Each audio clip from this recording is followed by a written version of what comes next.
ഓം നമോ ഭഗവതേ വാസുദേവായ. ഓം ശ്രീകൃഷ്ണായ പരബ്രഹ്മണേ നമഃ. ശ്രീമദ് ഭാഗവതം ഭക്തിശാസ്ത്രമാണ്. നിരവധി ഭക്തന്മാരുടെ അനുഭവ കഥകൾ, ചരിത്രങ്ങൾ രേഖപ്പെടുത്തിയിട്ടുള്ള ഗ്രന്ഥമാണ് ശ്രീമദ് ഭാഗവതം. കൂടാതെ ധാരാളം സ്തുതികൾ ശ്രീമദ് ഭാഗവതത്തിൽ നമുക്ക് ദർശിക്കാൻ സാധിക്കും. പ്രഥമ സ്കന്ധത്തിലെ കുന്തി സ്തുതി മുതൽ ദ്വാദശ സ്കന്ധത്തിലെ മാർക്കണ്ഡേയ മഹർഷിയുടെ സ്തുതി ഉൾപ്പെടെ നിരവധി ഭക്ത ശിരോമണികളുടെ സ്തുതികൾ കൊണ്ട് സമ്പുഷ്ടമാണ് ശ്രീമദ് ഭാഗവതം. ശ്രീമദ് ഭാഗവതം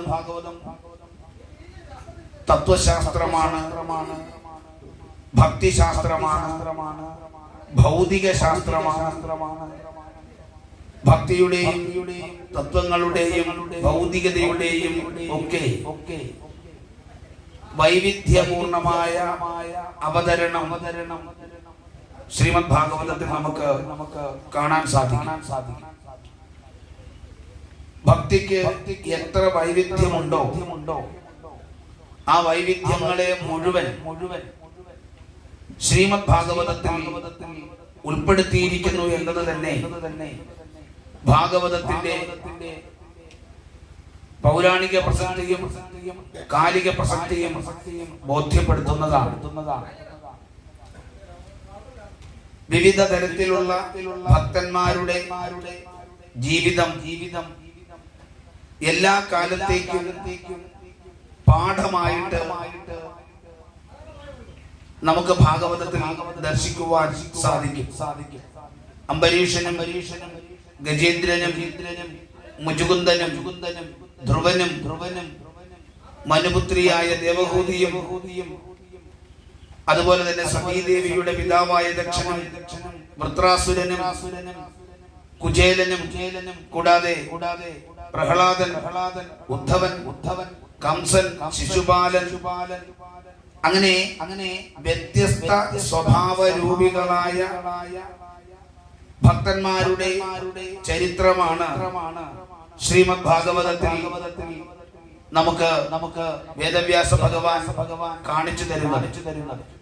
പാഞ്ചാലിയും സൈതന്ധ്രിയും കുന്തിയും ഗാന്ധാരിയും തുടങ്ങി ഗോപികമാരുൾപ്പെടെ സ്ത്രീഭാവങ്ങളൊക്കെ തന്നെ ഭഗവാനിൽ എങ്ങനെയാണ് ഭക്തിയുടെ ഭാവത്തെ ദർശിച്ചതെന്നും ഭഗവാൻ അവരിൽ എങ്ങനെയാണ് ഭക്തിയുടെ ഭാവത്തെ ദർശിച്ചതെന്നും ഭാഗവതം നമുക്ക് കാണിച്ചു തരികയാണ്. അവരവരുടെ സംസ്കാരം അനുസരിച്ച് ഭഗവാന്റെ അനുഗ്രഹം ഓരോരുത്തരിലും ഭിന്ന ഭിന്ന ഭാവത്തിലാണ് പ്രതിഫലിക്കുന്നത്. അത് വളരെ സുന്ദരമായിട്ട് സാഹിത്യം ചേർത്ത് ഭാഗവതത്തിൽ ചേർത്തിരിക്കുന്നു എന്നത് തന്നെ വളരെ ശ്രദ്ധേയമായ കാര്യമാണ്. ഭക്തി എന്നത് ഏതൊരാളിലും വ്യക്തമായി ഉണ്ടായിരിക്കേണ്ട ഒന്നാണ് എന്ന് ഭാഗവതം നമ്മളെ പഠിപ്പിക്കുകയാണ്. എന്ന് മാത്രവുമല്ല, ഭക്തി കൊണ്ട് മനുഷ്യന് എങ്ങനെയാണ് ശാന്തിയും സമാധാനവും ലഭ്യമാകുന്നത് എന്നതും ശ്രീമദ് ഭാഗവതം നമ്മളെ ബോധ്യപ്പെടുത്തി തരുന്നു. നൂറുകണക്കിന് കഥകൾ ഉൾപ്പെടുത്തിയാണ് ശ്രീമദ് ഭാഗവതം നിർമ്മിക്കപ്പെട്ടിരിക്കുന്നത്. ആ കഥകളിലൊക്കെ തന്നെ നിരവധിയായ തത്വങ്ങൾ ഉൾപ്പെടുത്തിയിരിക്കുന്നു. എന്നാൽ കേവലം കഥയായി മാത്രം ഭാഗവതത്തെ ദർശിക്കുന്നവർക്ക് അതിന്റെ തത്വത്തിന്റെ ഭാവത്തെ തിരിച്ചറിയുവാൻ പലപ്പോഴും സാധിക്കില്ല എന്നുള്ളതാണ് വാസ്തവം. എല്ലാ തത്വങ്ങളെയും കഥാസ്വരൂപേണ ആവിഷ്കരിച്ചിരിക്കുന്നു എന്നത് പുരാണങ്ങളുടെ പ്രത്യേകതയാണ്. അതുകൊണ്ട് തന്നെ തത്വാധിഷ്ഠിതമായ ഗ്രന്ഥം അതിന് വേദത്തിന്റെ തന്നെ ഗൗരവം ഭാഗവതത്തിന് നൽകുന്നു എന്നതും നാം ഇവിടെ മനസ്സിലാക്കേണ്ടതാണ്. ഭക്തിയോടുകൂടി ഈശ്വര ഭജനം അത് നിർവഹിക്കുവാൻ മനുഷ്യജന്മം നമുക്ക് ലഭിച്ചിരിക്കുന്നു, നൽകിയിരിക്കുന്നു. എങ്കിലും ഭക്തിയുടെ ഭാവത്തിലേക്ക് മാറുവാൻ നമുക്ക് സാധിക്കാതെ ഇന്നും ഭൗതികതയുടെ മേലങ്കി അണിഞ്ഞുകൊണ്ട് നമ്മൾ കേവലം ലൗകിക ആവശ്യങ്ങൾക്ക് മാത്രമായി ഭഗവാനെയൊക്കെ ആരാധിക്കുകയും പ്രാർത്ഥിക്കുകയും ക്ഷേത്ര ദർശനം ചെയ്യുന്ന ഒരു സ്ഥിതിവിശേഷമാണ് ഇന്ന് നമുക്ക് കാണാൻ കഴിയുന്നത്. എന്നാൽ എല്ലാവിധ ആവശ്യങ്ങളും ദുഃഖ നിവൃത്തികളും നമുക്ക് ഭക്തി കൊണ്ട് സാധിക്കുമെന്ന് ഭാഗവതത്തിലെ വിവിധ ഭക്ത ശിരോമണികളുടെ കഥ കൊണ്ട് വ്യക്തമാക്കുന്നുണ്ട്. എല്ലാവരും ദുഃഖ നിവൃത്തിക്കും സുഖപ്രാപ്തിക്കും സംതൃപ്തിക്കും വേണ്ടിയാണ് ഭഗവാനെ ഭജിക്കുന്നത്.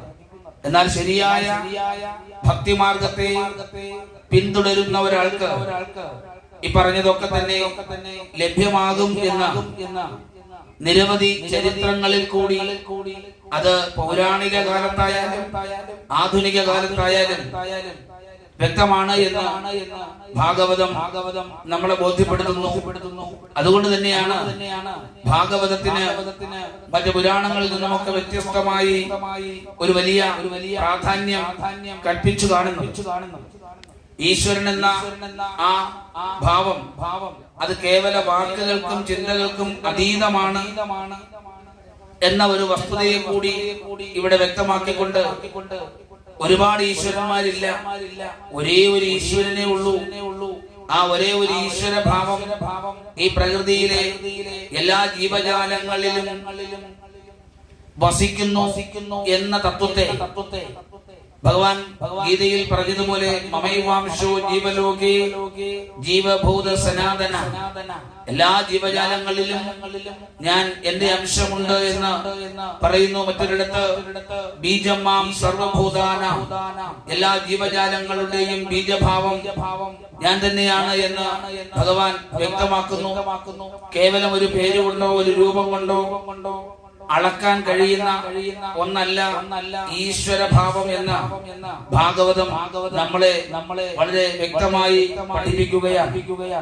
കഥകളെയൊക്കെ തത്വാധിഷ്ഠിതമായി മനസ്സിലാക്കുമ്പോൾ മാത്രമാണ് നമുക്ക് ഭാഗവതത്തിന്റെ കാലിക പ്രസക്തി മനസ്സിലാവുകയുള്ളൂ. ഇത്തരത്തിൽ ശ്രീമദ് ഭാഗവത ഗ്രന്ഥം അത് അറിയുവാനും അറിയിക്കുവാനും ലഭിക്കുന്ന ഓരോ സന്ദർഭവും ഒരു ഭക്തനെ സംബന്ധിച്ചിടത്തോളം ഈശ്വര അനുഗ്രഹം കൂടിയാണ് എന്ന വസ്തുത ഈ അവസരത്തിൽ നമ്മൾ സ്മരിക്കേണ്ടതാണ്, ഓർക്കേണ്ടതാണ്. അത് ശ്രവിക്കുവാൻ ലഭിക്കുന്ന സന്ദർഭത്തെ ബുദ്ധിപൂർവ്വം ഉപയോഗിച്ച് മനുഷ്യന്റെ മനസ്സിന് മാറ്റമുണ്ടാവുക, ലൗകികതയിൽ നിന്നും ആധ്യാത്മികതയിലേക്ക് വലിയൊരു പരിവർത്തനത്തിന് ഭാഗവത കഥ ചരിത്രങ്ങൾ കാരണമാകുന്നു. അത് ശ്രദ്ധയോടെ ശ്രവിക്കുകയും ശ്രദ്ധയോടെ ആ ഭാഗങ്ങളെ മനസ്സിലാക്കുകയും ചെയ്താൽ ലഭിക്കുന്ന ഏറ്റവും വലിയ ഫലമാണ് ആത്മസംതൃപ്തി എന്നത്. ആ ആത്മസംതൃപ്തിക്കായിട്ട് ശ്രീമദ് ഭാഗവതത്തെ ആശ്രയിക്കുന്ന ആളുകളുടെ എണ്ണം കലിയുഗത്തിൽ വളരെ കുറവാണ്. ഭൗതിക ആവശ്യങ്ങൾ നിറവേറ്റുന്നതിനുള്ള പദ്ധതിയായിട്ട് ഭാഗവത സപ്താഹ ജ്ഞാനയജ്ഞങ്ങളൊക്കെ മാറ്റപ്പെടുമ്പോഴും ആത്മീയതയുടെ അതിർവരമ്പുകളില്ലാത്ത അനുഭൂതി അനുഭവിക്കുവാൻ കഴിയുന്ന ആളുകളും ഇല്ലാതില്ല എന്ന വസ്തുത വിസ്മരിക്കാൻ നമുക്ക് പറ്റില്ല. അപ്പൊ തീർച്ചയായിട്ടും ശ്രീമദ് ഭാഗവതവും ഭാഗവത സപ്താഹജ്ഞാന യജ്ഞങ്ങളും സമൂഹത്തിൽ വ്യത്യസ്തമായ അനുഭവ ഭാവങ്ങളാണ് പകർന്നു തരുന്നത് എന്ന വസ്തുതയെ നാം ഇവിടെ അനുസ്മരിക്കേണ്ടത് ആവശ്യമാണ്.